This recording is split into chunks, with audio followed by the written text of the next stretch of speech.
welcome back to Extreme Homes. We're in San Isidro, Argentina, talking to contractor Claudio Spinelli. Turning a grain silo into a family dwelling here was a challenge he took on with great gusto. When I bought this silo, it had most recently been used as a barbecue restaurant. The kitchen and 2 bathrooms were in the back in the addition. There was nothing at all in the silo part of the structure. It was all open, so I decided to build some rooms and to build up. Among the first things Claudio did was erect 2 structural poles that would support the upper levels. One was used to anchor a dizzying staircase. Building it was an amazing project. I built the staircase myself with the help of my 2 young sons. My children grew up in this space even when there was nothing here. I never worried about them falling or getting hurt because they were here from the beginning, even before there were any railings or walls.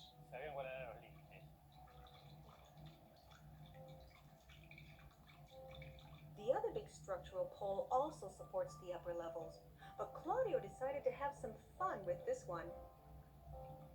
He made it into a recirculating fountain that pours into a small fish pond on the ground floor. That waterfall was one of the first projects I built here. I used to live in a house by the river with the constant sound of running water. I wanted to have a similar experience in this house, even though we are not at the water's edge.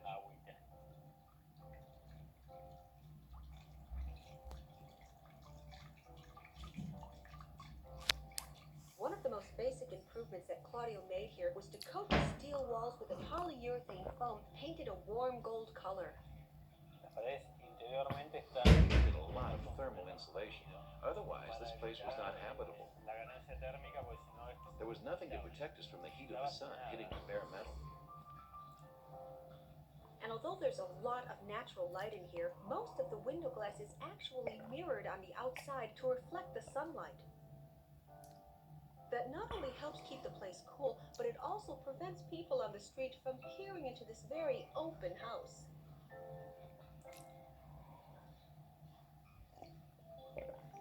Once inside, though, the layout is so open that it's almost possible to see the entire home from the main floor living room.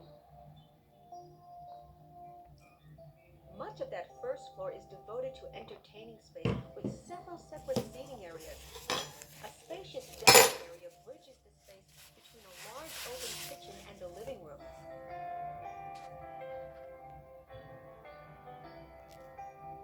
Though the silo section is round, Claudio found that conventional furniture worked just fine here. The perimeter of the house is quite large. It's 9 meters, or just under 30 feet in diameter. So ordinary furniture fits here with no problem. The living space continues one level up. Here there's a loft sitting area that overlooks the main floor.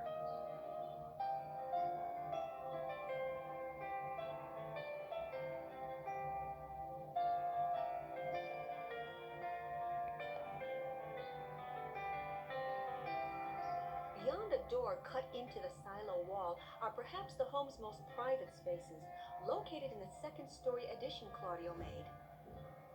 In fact, the master bedroom was deemed private enough to warrant putting the whirlpool tub right next to the bed.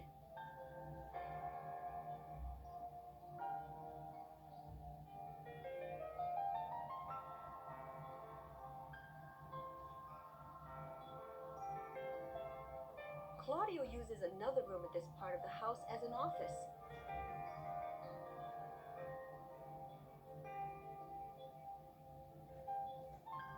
Up one level and getting very close to the top of the 30-foot-high structure is the children's bedroom.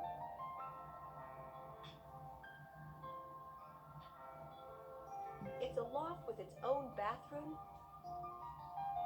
freestanding closets, and a great view view of whatever's happening downstairs. Though the children are teenagers now and perhaps value privacy more than they do open space, this has been an exciting home for them to grow up in. La mayor ventaja es la amplitud. This has been a great house for a family. When my kids were very young, they could even ride bicycles in the living room or play soccer. It's also very good for social events. We've had parties with more than 100 people here. While Claudio and his family have clearly enjoyed their time in this silo space, he's recently decided to put it up for sale. He's got an idea for a new house, although he's keeping it secret for now. But if it's anything like this one, in originality and in vision, we'll be back. I hope you enjoyed the places we visited today. They're just